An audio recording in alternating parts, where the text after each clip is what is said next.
Welcome you all.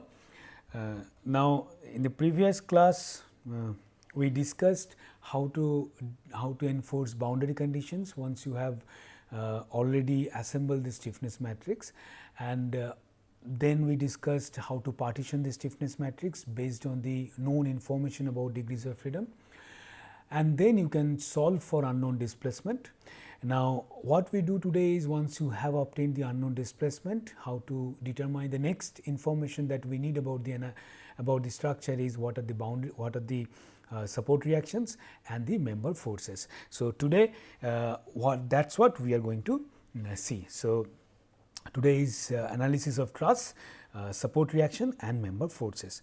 Now, recall this is the problem that we are discussing, and then these are the corresponding degrees of freedom and the forces, and then we have the global stiffness matrix like this, and this global stiffness matrix relates the global load vectors and the global displacement field, and then we know some of the information about the displacement, and that information is given here, and we know some information about the force field, and those informations are also given in the load vector. Okay. Then if you recall, what we did is we partition the matrix, partition all the load vector, displacement vector, and consequently the stiffness matrix as well, and the partitioning is done based on what information you know and what information you do not know. So, in this case this was our u. We do not know this information. So, this is u. We know this information. So, this is u known, and the force vector, this is force, this is P known, and this is P unknown. This is P unknown. Okay. This is how we partition the load vector, and corresponding once we have partitioned the load vector and the corresponding the stiffness matrix can also be partitioned like this. Okay. So, this portion portion gives you. Okay. So, this we name this is K known K, and this is we used K u, and this is we used K UK, though UK and KU they are same, because the matrix, the entire matrix is symmetric matrix, and this is K u. This is how we use the partitioning, but there is no hard and fast rule that we use you use K u, something like this. And there are many books where instead of K it is written as, say, say K11, K11, K12, and then K21 and K22. So, essentially how you define, how you represent, it is not that important. Important is you understand the partitioning. Either you can represent this matrix by this or any other that you are comfortable with. Okay. Now, once we have that, then if you recall that we can write the entire load displacement relation like this after partitioning. We can this is the entire load displacement relation, and where P k are the P1, P2, P3 which are 0 minus F and 0, and then Pu is equal to this. Okay. Here you see, if I go back, if I say here, you see, if I draw the stiffness, if I draw the free body diagram of this structure, free body diagram will be, there will be a support reaction, there will be a support reaction. This is, say, AY, and this is, say, AX, and this is CY, this is CY. Okay. And the force is, this is the force F we have. Okay. Now, from this free body diagram, if we compare this free body diagram with this diagram, then we know that P2 is equal to minus F. Anyway, we discuss it already. P2 is equal to minus F, and P1 is equal to 0, there is no force, and similarly P3 is equal to 0. But then other 3 unknown forces, they are related to support reaction as this. So, sorry, not this one. Other 3 forces are related to like this. Say P4 is equal to Cy, and then P5 is equal to Ay, and P6 is equal to this is Ax, and P6 is equal to Ay.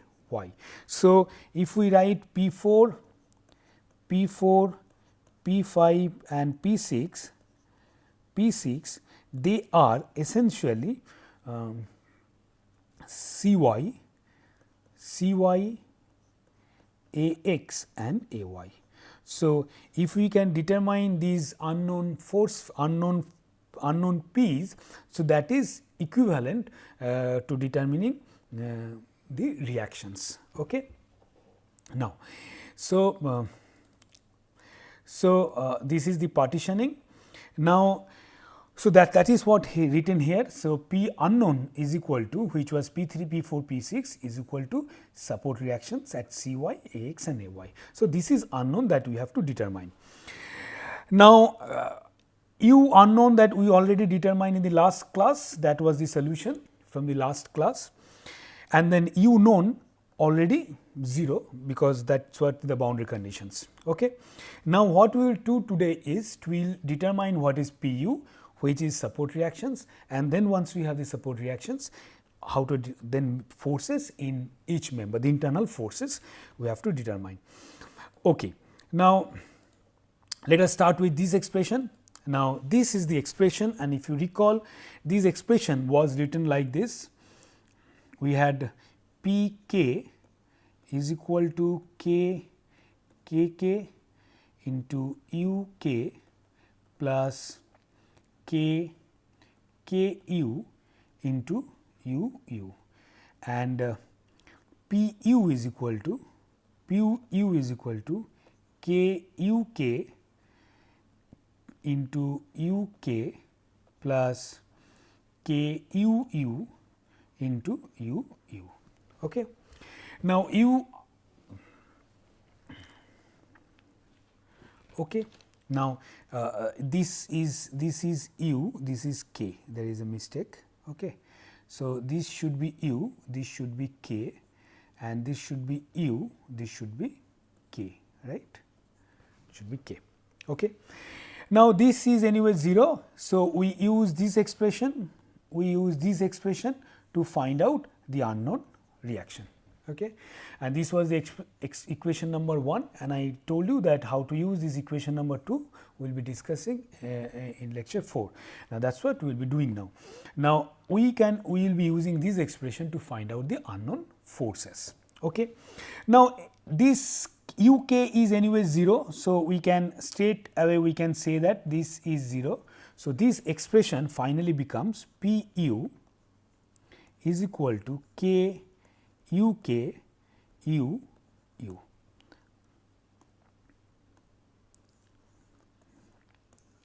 This expression becomes this, right. Now, what is u k? U k is, if you go back to the expression, u k will be this part.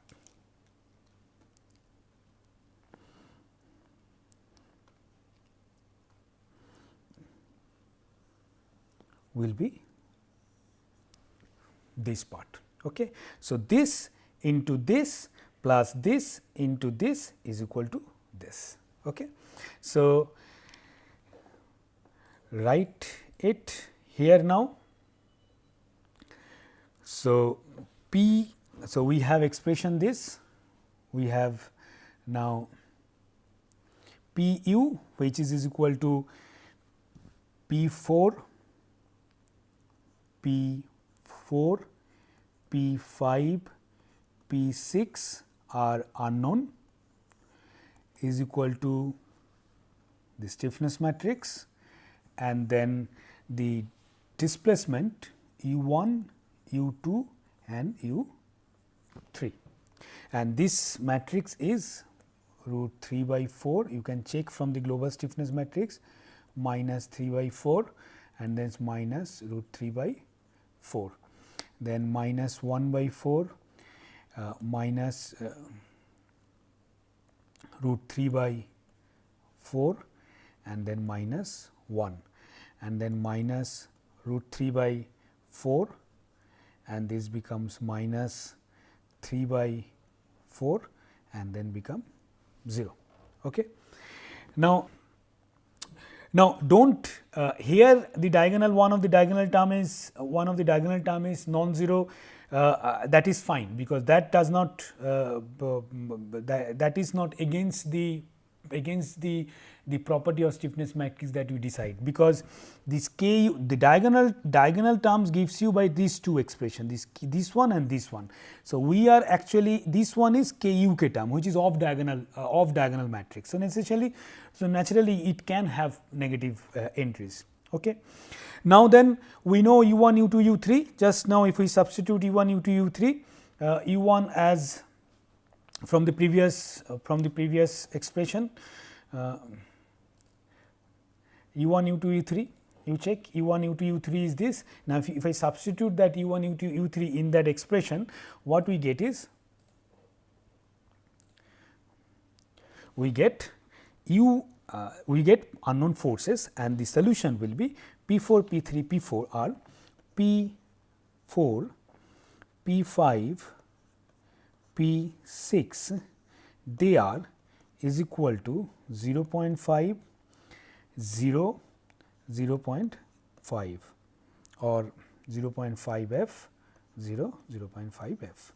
These are the forces. What are P4, P4, P6? If you recall, P4 was Cy, this was Ax and this was Ay, and from the static equilibrium condition, if it is subjected to force F, and these are the your support reactions, by applying this is Cy, Ay and Ax, by applying the equilibrium equation, we can easily say that we can solve this. Cy is equal to Ay is equal to f by 2 and Ax is equal to 0. That is the solution.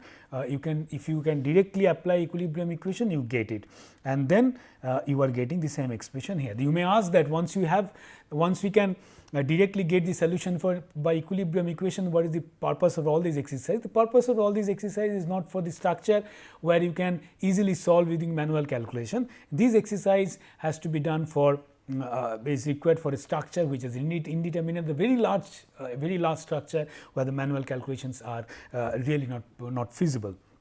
Okay. For demonstration, we have taken an example where that example can be solved by equilibrium equations, and we are solving through the matrix method of structural analysis, so that the solution can be compared easily. So, this is the support reactions we can obtain from this. So, in this expression now all these uk is known, u unknown is determined already, and then pk is known and p unknown is this. So, in this expression all these displacement vector, force vector, everything we know. So, what we know about the structure as of now? We know the displacement of all the joints, and we know the reactions at all the joints wherever we have supports. Now, recall, when we analyze truss along with the reactions, we also need member forces. Okay. Now, next see how to determine the member force. Okay. Okay. Now, okay. You see, take if we recall, if we have a truss member, any arbitrary member like this, and this is number 1 and this is number 2, and then we have degrees of freedom as u1 dash and here degrees of freedom as u2 dash, and it is f1 and it is f2. Then recall the first class we discussed these f1 and f2, they are related to u1 dash and u2 dash as this A E by L and then 1 minus 1 minus 1 1 and this is u1 dash and u2 dash. Okay. This expression already we know. Now, we also know that again for the same structure, if the degrees of freedom are u1, u2 and then it is u3 and u4 and this angle is say theta, this angle is theta, then we also know that u1 dash,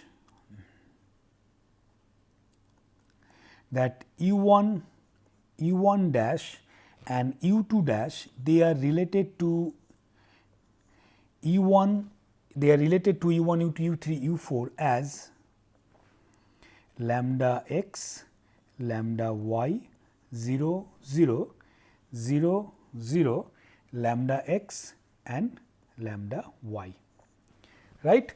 And then this is u1, u2, u3, u4. That is the expression we know. Okay. Now, if I substitute this expression, say expression number 2 and this is expression number 1, if I substitute expression 2 into expression 1, what we get is this. We get f1, f2 that is equal to A E by L. You can parallelly try this. If we substitute this, this is 1 minus 1 and then minus 1 1 and this become lambda x, lambda y, 0 0 0 0, lambda x, lambda y, and this is u1, u2, u3 and u4, where lambda x is equal to cos theta and lambda y is equal to sin theta. Okay.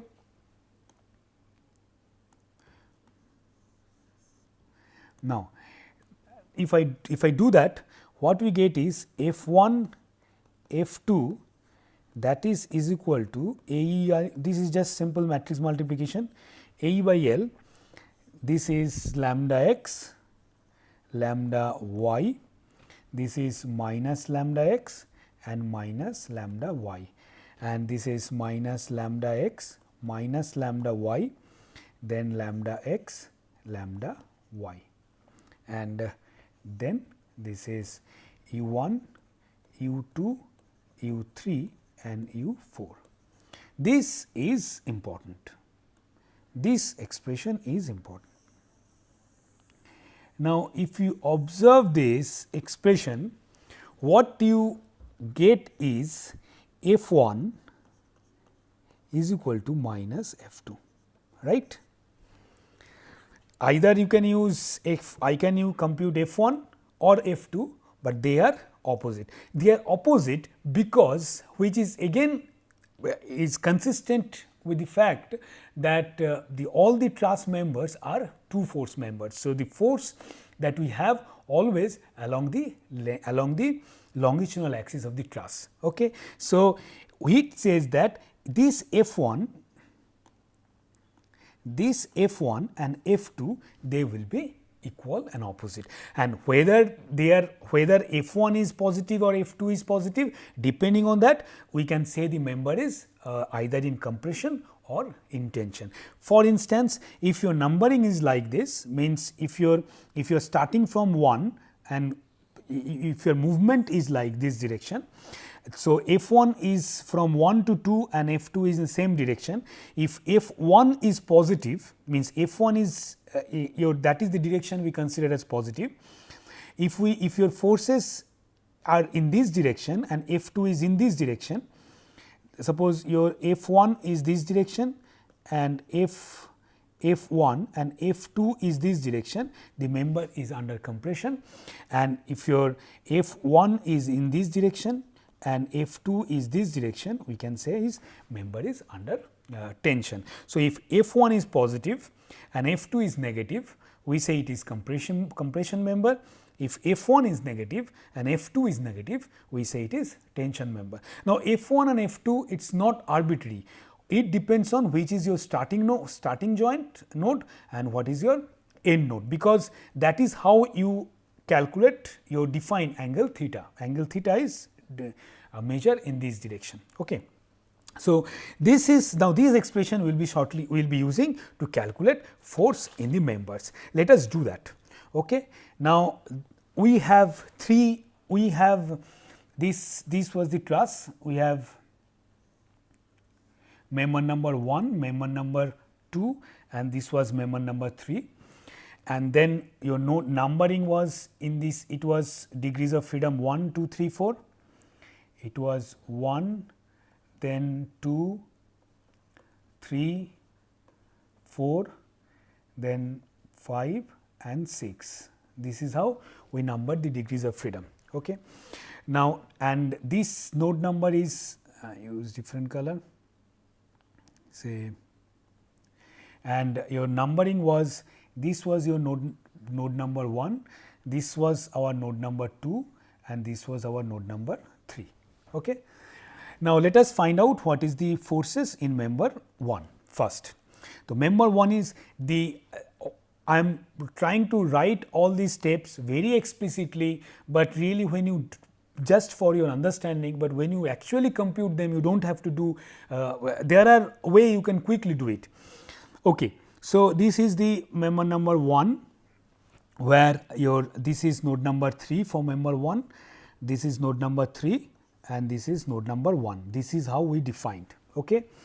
And these are the degrees of freedom, this is your 5, this is 6 and this is 1 and this is 2, right. And then this is the this angle is theta, this angle is theta. And if you please refer to our previous classes, we for different members what are the lambda x and lambda y are given. In this case, the lambda x is equal to half and lambda y is equal to root 3 by 2. That we have already. Okay. Now, so in this case, if I go back, if I see the previous one, this expression will be using now. This expression will be using. Now, in the previous case, you see it was node number 1, this was node number 2, that is why it is we wrote F1 and F2, but if it is node number 3, node number 4, we can write F3 and F4. Similarly, for any arbitrary, if it is I and if it is j, then it is true for Fi and Fj, okay, where the measure is the numbering from I to j. And this is again I am telling this is very important because that is how we measure the angle. Okay. Now, so now in this case your I is 3 and j is 1. So, expression will be F3 and F1 they will be related as A by L. This expression is lambda x, lambda y, then minus lambda x, minus lambda y, and then minus lambda x, minus lambda y, lambda x and lambda y, and then this will be your node number 3, your degrees of freedom at 5, 6, this is U5, then U6, U1 and U2. Okay. So, in this case actually this is our ith node and this is our jth node. Okay. So, this is the force at ith node, this is the force at jth node. Similarly, these are the displacement, these are the degrees of freedom for ith node, these are the degrees of freedom for ith node, these are the degrees of freedom for jth node. Okay. Now, so if I substitute the values of lambda and lambda x and lambda y in this, what we get is we get F3 is equal to 0.5 8 F and F 1 is equal to minus 0.5778 F, which is obvious because they are equal and opposite. Now, let us understand whether the member is under tension or compression. How we do that? How we understand that? Draw this member once again. How we this was the this was 3 and this was 1, this was 3, this was 1. Now, how we define the forces? We define the force like this. So, this was F 3 and here it was F 1, right. Now, F 3 is positive and F 1 is negative. It means your force in this member is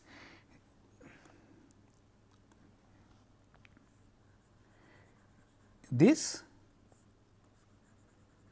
and this value is 0.5778 F and this is minus 0.5778 F. So, member is under compression. Okay. You again I said, when you actually do it using computer, then you don't really draw it and then check whether tension and compression. Just based on the sign, we can say whether the member is under tension and compression. This exercise I am doing so that you can correlate, you can understand how to identify a member compression or tension. So, this is for member 1. This was for member 1. Member 1. Let us do it for member 2. Member 2 is this member, and so draw it. Member 2 is like this, where if you recall, this joint is 1 and this joint is 2, this joint is 1. So, this joint is 2, this joint is 1 and then also it is 3 4 1 2. So, it is 3 4, this is 3, this is 4, this is 1 and this is 2. Okay. Now, what else? Okay. And also we again, if lambda x, in this case lambda y, and this was numbering. If we number it from like this, from this direction, means 2 to 1, this is your I, this point is I, this point is I and this point is j. If this point is I and j, means I to j, then for this member lambda x is equal to minus half and lambda y is equal to root 3 by 2. Okay, that is already there if you check our previous lectures. Okay. Now, if it is, then for this what we have is ith force is F 2, say F 2, and jth force is ith force is F 2 and jth force is F 1, that is equal to same expression lambda x, lambda y minus lambda x minus lambda y minus lambda x minus lambda y, lambda x and lambda y. And then here we have displacement at ith node and the displacement at jth node. Ith node degrees of freedom are u3, u4 and then jth node is u1, u1 and u2, right. So, this is for ith node and this is for jth node. This is for ith node and the jth node. Again, if we substitute lambda x and lambda y in this expression, we get expression for F 2. Expression for F 2 is equal to F 2 as 0.577 F and F 1 is equal to minus 0.577 f. That is the expression for F1 and F2. Let us see whether the member is tension and compression. If we draw this member once again, it was ith node, and it was jth node. So, F2 is in the ith node and you are moving in this direction I to j. So, your F2 is F2 and F1 is this. Okay. So, in this case, so essentially the member is F2 is this, the forces are like this, this, and F1 is opposite direction, this is F1, this is F2, both are same because the two force members. So, this is 0.577 f and similarly this is minus 0.577 f. So, member is under compression. Okay. So, by intuition we can say that if you have a truss like this and you apply a force like this, so naturally this member and this member will be under compression. These joints will go in this direction. So, this member will be under tension. Let us see whether we get the same thing or not. So, this was for member number 2. Let us do it for the last member, member 6, member 3. So, member 3. If you look at member 3 is this, where your I is it was the member 3 lambda x and lambda y defined as this. So, let us draw member 3. So, member 3 is horizontal member, where this joint is 3, this joint is 3, this joint is 2 and these are the degrees of freedom. This is 3, this is 4 and this is 5 and this is 6, right. And then for this member 3, lambda x and lambda y, lambda x you have lambda x is equal to 1 and lambda y is equal to 0, and you get this lambda x and lambda t while computing lambda x and lambda 3. It is assumed that this is ith node, and this is jth node. That is why you get theta is equal to 0, and if you take this as ith node, this as jth node and move from this to this direction, you get theta is equal to pi. So, for this I is equal to, and then you get instead of lambda x 1, you get lambda x is equal to minus 1. Okay. So, we are moving in this direction, like ith point is, jth point is.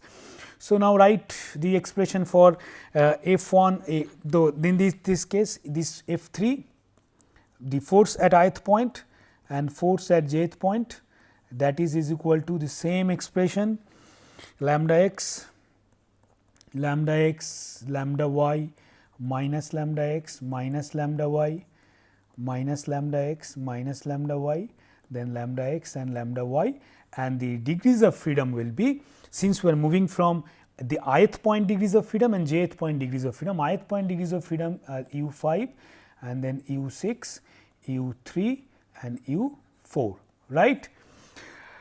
Then you substitute lambda and lambda x and lambda y here. If we do that, then we get finally F3 is equal to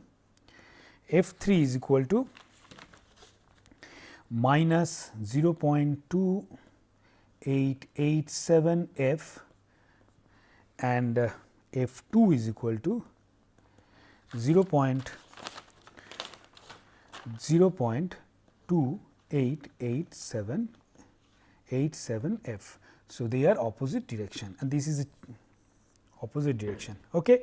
Now, let us try to understand what is the whether it is the compression or tension. Member force is this, and then ith point is this is our ith point and this is our jth point. So, ith point force is in this direction, and this is F3, and jth point force in this direction, which is F2. Now, look at this value, F3 is negative, F2 is positive. So, essentially in this case the forces will be, this is, and the force here is this, and this value is 0.2887 F, and this value is 0.2887 F. So, this is under tension. This is negative. Actually, when you are showing in opposite direction, you do not have to write negative. I wrote it in the previous slides, but when you are showing the direction, so this negative is doesn't make any sense. Okay. So, so this means it is under tension. It is under tension, which is very obvious for this member. For this member, as this deflects, these joints goes this direction. So, this member will be under tension, and you get this member under tension. So, now the member forces are, we can write, we can draw the member forces as this. This is the truss. We just now saw this member is under compression, this member is under compression, and this member is under tension, right. And the values are, this is 0.2887 F, this is 0.577 F, and this is 0.577 F. You may write in 5 decimal, 2 decimal, any decimal places. You can check whether the equilibrium is being satisfied or not. So, this is the final solution. This is the internal force member, and then support reactions of the displacement we have already determined. Okay. Now, since you are actually doing some numerical calculation, you may not get exactly the equilibrium because of the round off error, how many decimal places you stored the value, depending on that whether you get 0 or very small number. So, this is how we can determine the member forces. So, what we have done so far, we took a truss, and then we discussed how to write the stiffness matrices for each member, and then we discussed how to write the global stiffness matrix by assembling all the member stiffness matrices. Then we discuss, once you have the global stiffness matrix, how to apply the boundary condition, and then consequently partition the matrix, and then we discuss how to determine unknown displacement. Once we have determined unknown displacement, we also discuss how to determine the unknown support reactions, and then finally unknown member forces. Okay. So, this is the step we follow in matrix method of analysis of trusses. Okay. Now, one thing is very important here is that you will come across as you will probably appreciate once you actually solve some example, do it for large problems, how you numbering a system, how in what order you are numbering the nodes, how you are numbering the members, that is very important. That we will not discuss right now. Let us first understand how to implement this, how to do this exercise using computer, then that time we will discuss how to give the numbering of different members and nodes. Okay. So, we will stop here today. Next class what we do is we will see some more example of some more examples,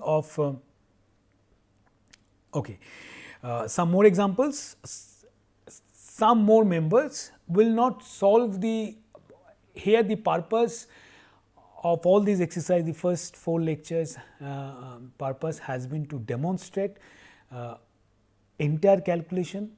In the next class we will see some example, couple of examples.